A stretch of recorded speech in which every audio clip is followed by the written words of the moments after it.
Good evening to you. Coming up on BBC London.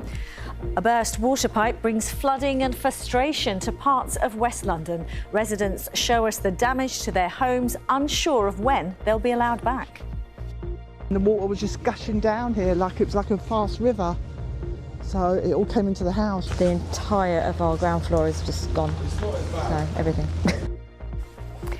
Thames Water has apologised as thousands are without running water or with low water pressure. Also tonight. We're on board London's latest bus route in South East London, which runs between North Greenwich and Abbey Wood. Plus, remembering a remarkable moment in aviation when Concorde first flew passengers from Heathrow 50 years ago. And it is fun. I just want more people to volunteer because it's needed for the patients.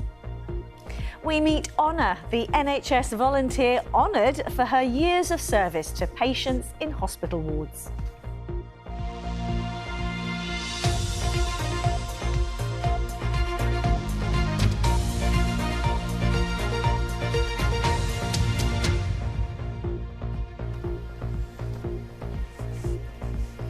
Hello and a very warm welcome to the programme. Lovely to have you with us.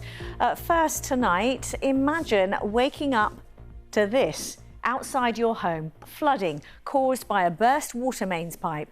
Firefighters and a rescue boat were sent to evacuate residents from their homes, and thousands of people in West London have been left with no running water or low water pressure in parts of Shepherd's Bush, Holland Park, Kensington and Notting Hill.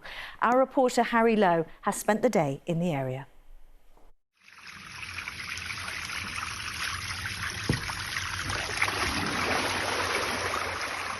Water gushing from homes in the middle of the night.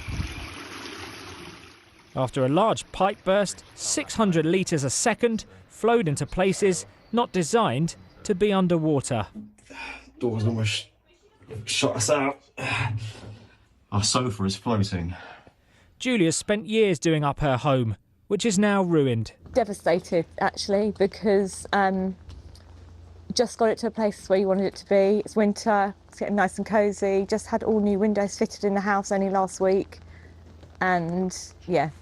And it was just like, yeah, not again. Julia's not alone. Along with other residents, Dawn's now staying in a hotel paid for by Kensington and Chelsea Council. About 1:15 a.m, just heard a load of noise outside, and then I got a call from my neighbour, and the water was just gushing down here like it was like a fast river. I feel very sick, honestly. I feel, very stressful and couldn't believe it. It's the second time, it's here we go again, and they have to do everything again, and everything was done, everything is new. We done everything for Christmas, and look what's happened. And it's not just local residents who've been affected by this. The roads round here remain completely closed. Buses on diversion, and Thames Water has apologised for the disruption that's going to continue for days to come. Well, we are doing our absolute best. You can see we're working around the clock. We've been here since 2 in the morning. Mains burst in the winter. I'm afraid that's just the way it is. And we've seen a huge amount of bursts over the last since the beginning of January, actually. So, can you understand why customers are telling us they're really, really frustrated this morning?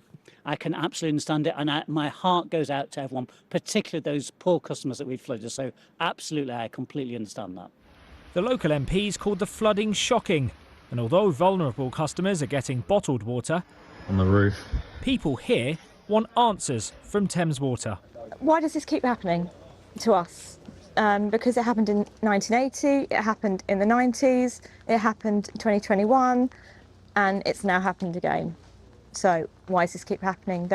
You must be able to stop this somehow. The clean-up's underway, but it'll be a long time before these people will be back in their homes. Harry Lowe, BBC London. That's our top story this evening, but plenty more to come tonight, including... Join me on board one of the world's most famous planes as we look back 50 years since the first passengers flew on Concorde.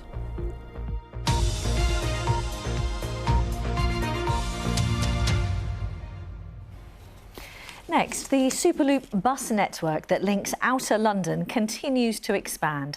The latest one, launching this weekend to try and improve connectivity, is the express bus route linking Abbey Wood and North Greenwich. The aim is to connect new housing developments in the area as it undergoes regeneration. Passengers will be able to travel for free during its first week. Here's our transport correspondent, Tom Edwards.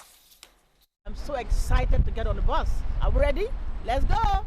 The social media influencer known as the Bus Auntie was out seeing the launch of the latest Superloop service in southeast London, an express service with fewer stops linking North Greenwich and Abbey Wood.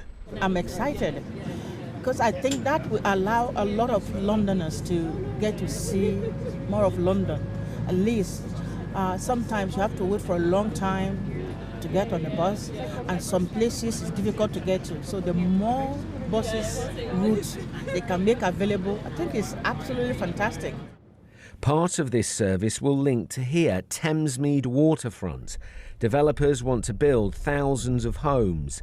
The bus will fill the gap before a DLR extension is built. Well, the good news in relation to Thamesmead is the government's confirmed Thamesmead will be one of the new towns. We also had confirmation from the Chancellor they'll give us support to extend the DLR to go to Thamesmead. We've got interest from the private sector in terms of joint ventures, which is really, really exciting. What this is about is improving public transport for those that already live here, in North Greenwich, in Woolwich, in Thamesmead, going to Abbey Wood, but also giving the developers confidence that there is a demand for better public transport here, more jobs, more homes. SL11 replaces Route 472, and there is some concern that the Superloop doesn't stop at every existing bus stop. TfL says some may have to change buses. There's some concern that it's going to skip out stops and people won't be able to get the bus in certain areas. Well, what do you say to that? Well, this is absolutely going to be a better service for customers. We're having faster journey times through an express limited stop service, which will help people get where they're going quicker. And we know that that's one of the most important things to our customers. There are a very small number of people who might have to change buses along the way, but actually the vast majority of people are within 400 metres of a bus stop where the Superloop 11 will stop. And so I think that's great for our customers. These Superloop services usually see an increase in bus passengers. SL11 starts on Saturday and the first week is free. Tom Edwards, BBC London. A roundup now of some of the day's other news stories. 2 teenagers have been arrested on suspicion of murder following the death of a 15-year-old boy in Guildford. Police were called to Woodland near Stoke Park on Monday following reports of a stabbing. The victim, who's not been named, died at the scene. A 15- and 16-year-old were arrested and remain in custody. Opponents of a huge new Chinese embassy next to the Tower of London say they will soon begin legal action in an attempt to block the scheme. Yesterday, the government approved China's proposal to redevelop the former Royal Mint site, despite opposition from some politicians and campaigners. Many residents nearby fear a loss of privacy and disruption caused by protests and eviction. And the number of swans on the Thames infected by suspected bird flu appears to be steadily rising, according to an animal rescue charity. Swan Support believes about 12 have died on the river in Windsor. The charity also said it had seen a further 15 which appeared sick with the untreatable virus. Now, it was 50 years ago today, the first ever commercial Concorde flight took to the skies from Heathrow. In fact, some of you may have heard the sonic booms above the capital. Travelling at twice the speed of sound, Concorde could fly from London to New York in just over 3 hours. It was mainly developed and built at Brooklands in Weybridge, where one remains on display. And Alice Bandukravi has been on board. It's the 21st of January 1976 and Concorde's first commercial flight bound for Bahrain. Watching from the ground at Heathrow, a young plane enthusiast who'd go on to become a Concorde pilot. So what was it like being a pilot on Concorde? It was the best job in the world, the pinnacle of my career. When I first flew Concorde in February 1999, training as an empty aeroplane, we were down in Seville practicing our takeoffs and landings. I couldn't believe it. It just went like a rocket. 0 to 200 miles an hour in about 20 seconds. And then a week later, we took off from Heathrow and I went through the sound barrier for the first time. And on up to Mach 2 and 60,000 feet, the edge of space as we call it. So Mach 2 is twice the Twice sound. the speed of sound, twice the speed of sound. So we're travelling at 1,350 miles an hour, 23 miles a minute, a mile every 2.5 seconds. We're flying faster than a rifle bullet. Ladies and gentlemen, this is the captain. As you notice, we're coming up to twice the speed of sound. No wonder it only took 3 hours and 20 minutes to get from London to New York. It was a prestige aircraft flown by prestige pilots and crew. The best time of my career. Oh, well, tell us, why was it the best time of your career? It was just the best aircraft. It was good looking, made a lot of noise, used a lot of fuel, which didn't really matter in those days.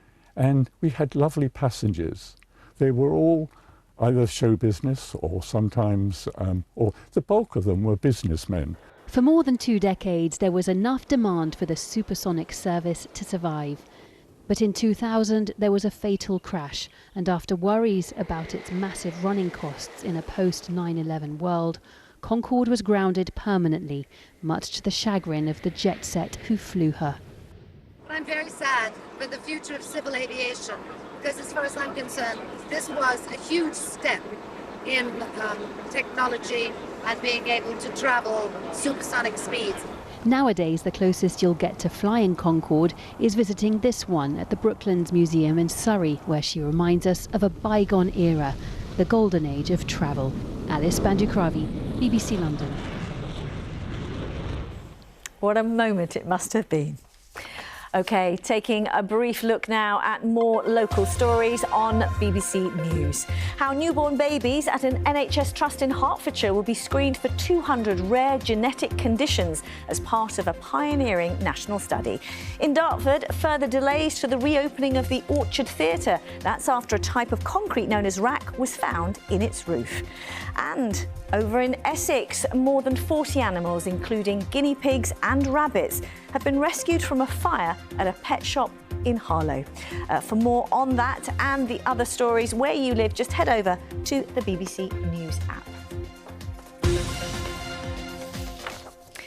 Now to football, and among those braving the weather tonight for the semi-finals of the Women's League Cup are Arsenal and Chelsea fans. In fact, if both clubs win their respective games this evening, it would be an all-London final. Chelsea are away to Man City and Arsenal are at home to Man United. And that's where we can join our sports reporter Chris Legg, who is pitchside with kick-off just moments away, Chris. Yeah, Riz, the rain has just eased off. We've got the Manchester United team warming up behind me, but we have got proper cup tie conditions here for what we hope will be a proper cup tie. We hope the fans who have come out in the rain will get an entertaining match. Arsenal women continue to play their cup ties here at Meadow Park in Boreham Wood. They play all of their league matches now at the Emirates Stadium, and these teams met there just 11 days ago. And Manchester United frustrated Arsenal that day, holding them to a goalless draw despite having a player sent off 25 minutes from time. In fact, by Arsenal's own very high standards, they are of course the reigning European champions. They're having a pretty disappointing season. They are 10 points adrift of leaders Manchester City in the league. That adds extra importance to this competition. The League Cup, a real chance for silverware. And just a short while ago, I spoke to Arsenal manager Renée Slegers and asked her whether the conditions might make things tricky tonight. You have to play the game that's in front of you, and we know the conditions, and we'll have to take that into account into our game plan and how we're going to attack this game, and also predicting how United is going to go into the game. But that's football. They frustrated you in the league game 11 days ago. How do you set about trying to break down that resolute defence? Yeah, no, they're a very strong defensive side in all phases of their press, so high and low. They defend really well. They did that really well against us, also with 10. We want to find openings in different ways tonight to score, of course. So we have a plan for that, but it's also taking into account the circumstances tonight. René Slegers there. Arsenal are the record 7-time winners of this competition, but it's Chelsea who are the holders. They're away to Manchester City tonight. That's a repeat of last year's final, which Chelsea won. Millie Bright lifting the trophy on the way to Chelsea winning a domestic treble. But at the moment, it's Manchester City who are the team to beat. They are 6 points ahead of Chelsea in the league. So for Chelsea tonight, not only a chance to get to a cup final, but also to give themselves a confidence boost that they can chase down City in the league over the remaining months of the season. Both semi-finals live on the BBC iPlayer and the BBC Sport website tonight. Manchester City against Chelsea up north, and here at Meadow Park, Arsenal against Manchester United. Kick-off 7 o'clock. Riz. Chris, for now, thanks very much. A big night, as you say. We often hear the words, theatre should be for everyone, and there have been developments in the industry to make it more accessible. Today, more than 1,000 children, some with special educational needs and disabilities, descended on the South Bank for a special matinee performance of Ballet Shoes, the stage production based on the classic novel. Frankie McCamley was at the National Theatre with them. Piling into the auditorium, getting their seat and tucking into their lunch before the show starts. Some children even bringing their cuddly friends along. Because today is a very special performance of Ballet Shoes at the National Theatre.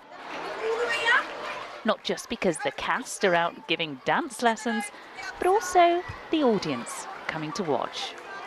We've got 1,000 children here coming to see the Ballet Shoes matinee, and within that 1,000 we've got about 100 children with additional needs, so some are visually impaired, some are deaf.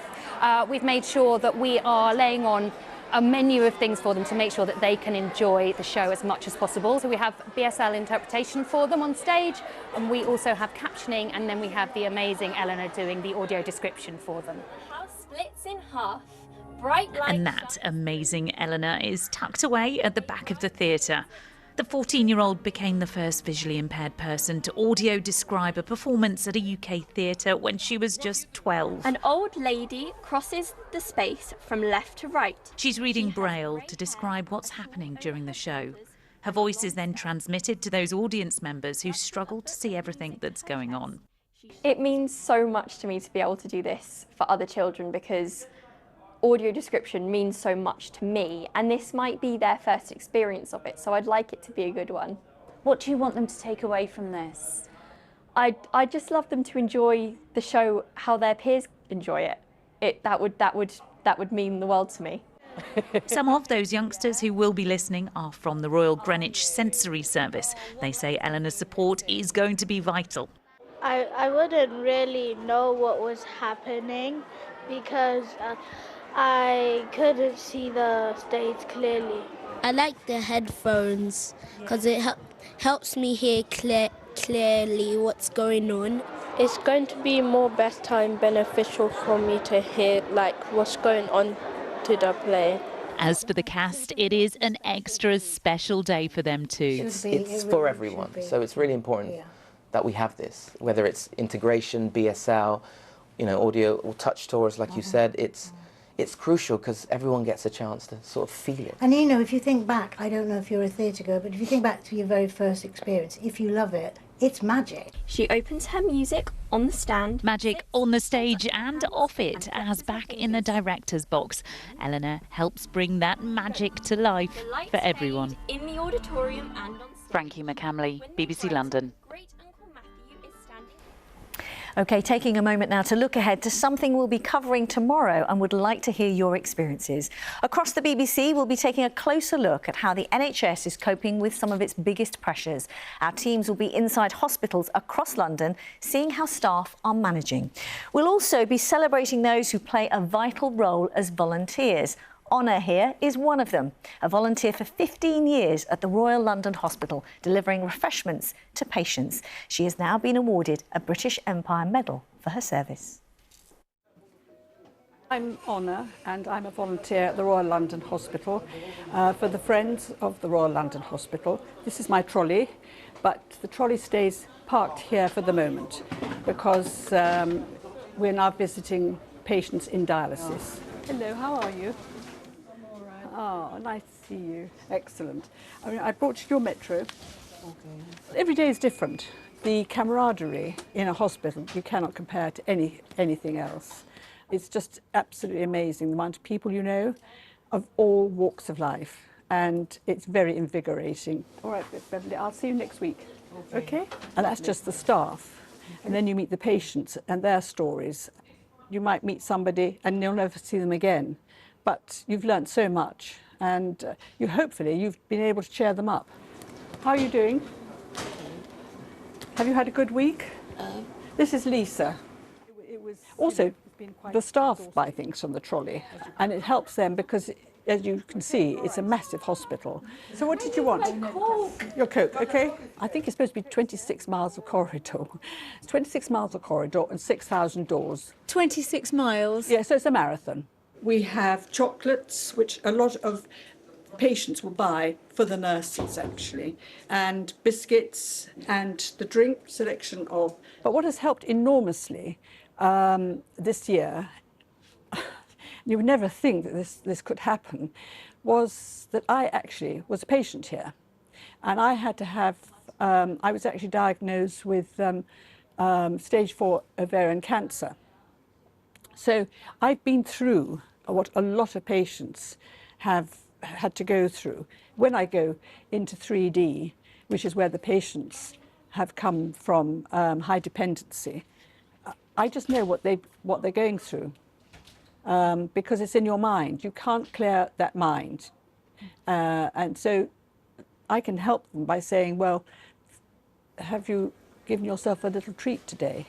How are you doing? How's your week been? The 2 weeks, actually. Did you get my message? It's amazing how people want to talk to you. You can just sort of trigger something, whether it is my passion for football and cricket and tennis. I mean, it is fun. I just want more people to volunteer because it's needed for the patients. We have over 700 patients here, and it'd be nice if we could get round to them all daily.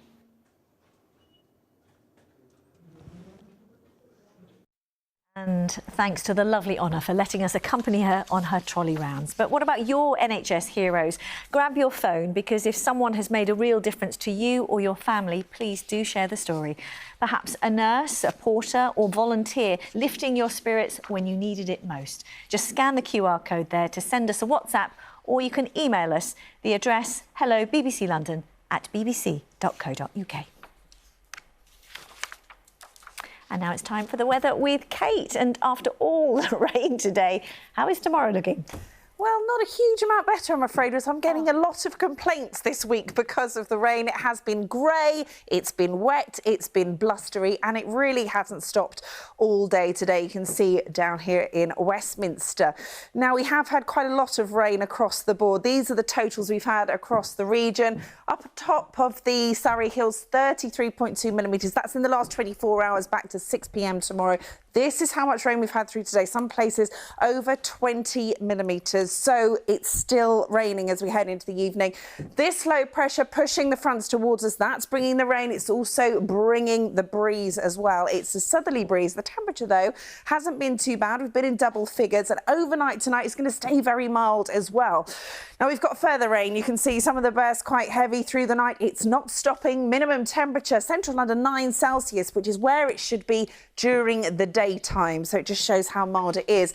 Now, for Thursday, slightly drier, but still not dry completely. We'll get a few brighter spells, but also a few showers, especially as we head through the afternoon. Temperatures tomorrow, again, relatively mild at 11 Celsius. Now, overnight Thursday into Friday, still got more showers. They're spiralling out of the way. We'll get some drier spells as we head into Friday morning, but then we've got quite a deep area of low pressure. Minimum temperature Thursday into Friday, 4 or 5 Celsius. Now, that deep area of low pressure has been named by the Portuguese Met Service Storm Ingrid. For us, it means we've got a strong breeze developing. We're not getting the brunt. That's out in the West Country. Unfortunately, that's where Storm Goretti had the worst impact.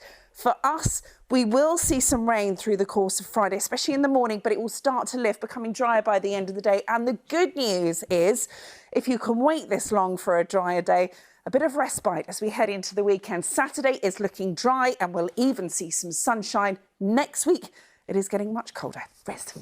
OK, Kate, thanks very much indeed. And that is where we leave you. Thanks very much for watching. By the way, if you've got a head for heights, what could be the UK's highest roof walk is opening at Ali Pali next month. Imagine the views. You can check out more on our website. Aaron Paul's on tomorrow morning's BBC Radio London breakfast show from 6. And I'm in the chair on Friday morning if you want to come and say hi. From me and everyone on the BBC London team, whatever you're doing, have a lovely evening. Bye-bye for now.